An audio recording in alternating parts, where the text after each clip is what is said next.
네, 오늘은 자축인묘진에 이어서 사화에 대해서 살펴보겠습니다. 기존에 청간지지 지금 올리고 있는데 조회수를 보니까 청간 쪽은 좀 조회수가 많고 지지 쪽은 좀 적더라고요.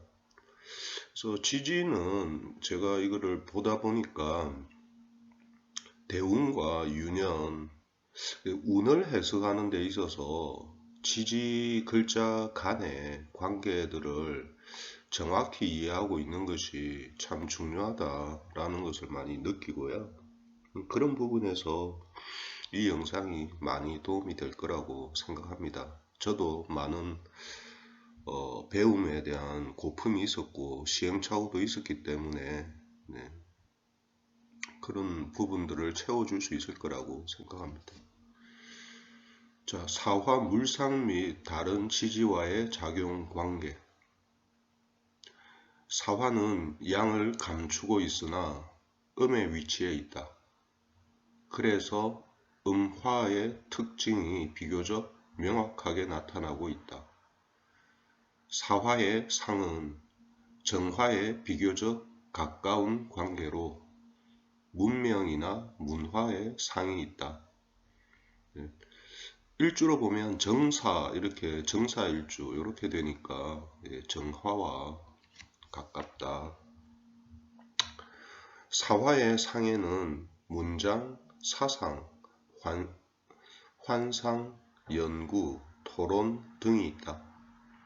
더 확장하면 색채, 아름다움, 영상, 화면, 망락은 조직, 시스템, 컴퓨터망, 그리고 변화 등의 상이 있다. 사화는 팔괘의 손괴와 동일하다. 그래서 도교, 사원, 교역, 번화가, 시장 등의 뜻도 있다. 인체 부위로는 심장, 삼초, 목구멍, 얼굴, 치아, 눈, 신경, 소장, 항문 등이 있다. 사화가 응하는 질병은 주로 치통, 눈의 질병 등이다. 사화가 상징하는 동물로는 뱀, 지렁이, 바퀴벌레 등이다.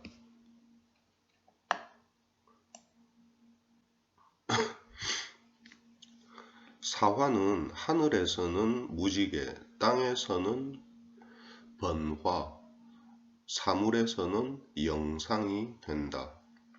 사화는 능히 음양을 소통한다. 진토가 소통하는 법과는 다른데 그 본신은 양을 점하나 오히려 음으로 화한다. 사화는 본래 화인데 오히려 금의 장생으로 합하여 금국이 되면 금으로 화한 까닭에 음양의 양성이 있다. 즉 사화는 한 가지로 말할 수 없다는 뜻이다. 사화는 음양의 양성이 있어 잘 변화하는데 환경의 상황에 따라 자기를 변화시킨다. 금과 습토가 강한 것을 만나면 그 화성을 잃고 화하지만 목화가 강한 것을 만나면 그 화성을 보여준다. 술은 음양의 양성을 가지고 있는데 술은 음양의 양성을 가지고 있는데 순조로운 이를 만나 마음이 열리면 흥을 돋우지만 마음이 닫히는 이를 만나 우울해지고 근심이 생기면 상심을 더한다. 이것이 음양의 양성이다. 술에 비유했습니다. 사화는 사람의 사상을 대표한다. 사상은 화의 성질에 속하고 또 잘 변화하기 때문이다. 사상은 모두 음양의 양면을 조응해야 하며 음양의 양면적인 사상을 갖추지 않으면 곧 사상이라 할 수 없다. 사화는 문자, 문화, 문명을 대표한다. 이는 정화와 가까운 상이다. 사의 본래 상은 두 권의 두꺼운 책을 포개 놓은 것과 같은데 기와 비슷하다. 기토와 비슷하다. 문화란 음양의 양성을 갖추고 있는데 음은 주로 정하고 양은 주로 동하므로 문화도 이미 정태적이며 동태적이다. 따라서 문화는 전파할 수 있는 것이다. 사화는 컴퓨터 및 그와 상관된 인터넷이나 이동통신망 산업이 된다. 사화는 스크린을 나타내고 능히 문자와 영상을 나타내므로 이런 상이 있다. 사화의 가변성으로 인해 살을 끼고 있는 사람은 문화나 사상적인 산업에 적합하다.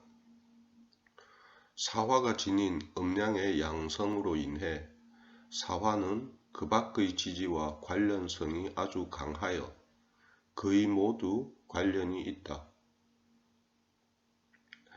사가 오를 보면 비겁인데 사오가 서로 보면 사는 그 화성을 현시하고 오를 보면 곧 따라간다.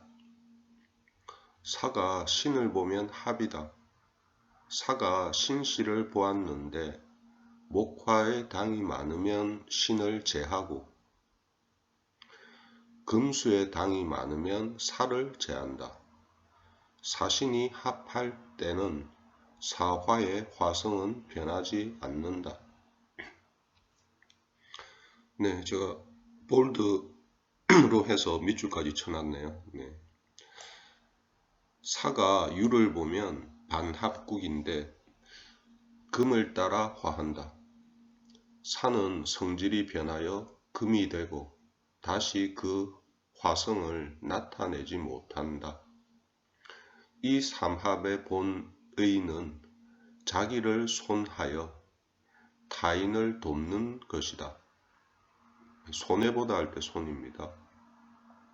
사유가 합하면 지지에 둔장한 병신이 합하는 뜻을 머금게 되며 그 점합성은 다른 공국에 비해서 비교적 강한 일면이 있다.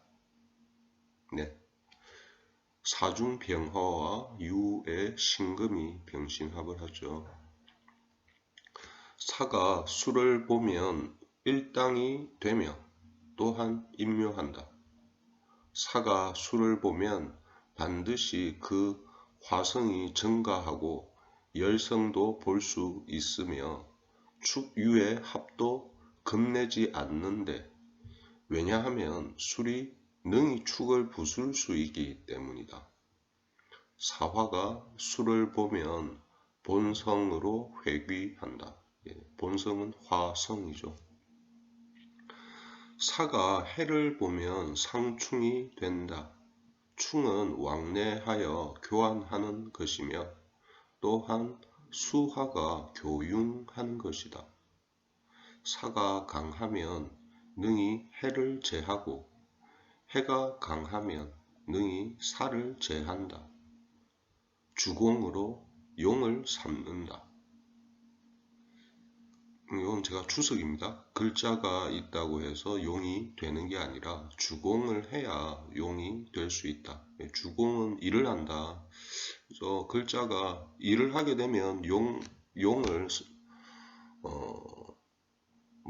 사용을 할 수 있다. 이렇게 볼 수 있겠습니다. 사가 자를 보면 절이 되는데 자는 능히 사를 절하고 사도 또한 능히 자를 절한다.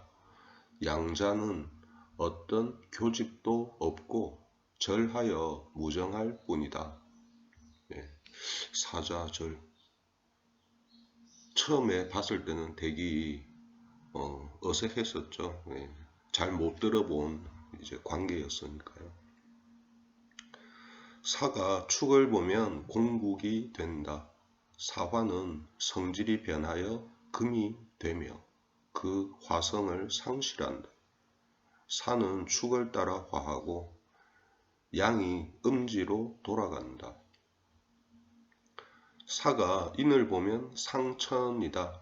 사화가 비록 잘 변하지만 오직 인을 보면 다시 강렬함을 나타내며 경결하게 응전하여 너 죽고 나 살자 한다. 사가 묘를 보면 형이 화하여 기가 되는데, 네, 묘는 형이고 사는 기죠. 그래서 묘가 사로 형이 화해서 기가 된다. 네. 주로 문장이나 아름답게 꾸밈을 나타낸다. 대부분 예술이나 미화하는 가공의 부류가 된다. 여인이 이것을 만나면 아름다움으로 사람의 마음을 움직이든지 아니면 복장, 의복이죠. 복장을 아름답게 꾸밀 것이다. 사가 진을 보면 사화의 화성은 감소하고 금에 장생하는 본질을 나타낸다. 고로 사는 본래 화이나 오직 유, 축이나 진을 볼 때는 금의 모성을 나타낸다. 사화가 습토인 진을 보면 화의 성질이 어두워지죠. 사는 뱀의 형으로 만연하며 곡절하여 변화를 생한다. 문을 나타내면 미려하고 공격을 만나면 돌이켜 공격한다. 인체에서는 소양 3초가 되고 화를 얻으면 능히 기로 화한다. 얼굴, 이빨, 눈, 인후, 소장이 응한다.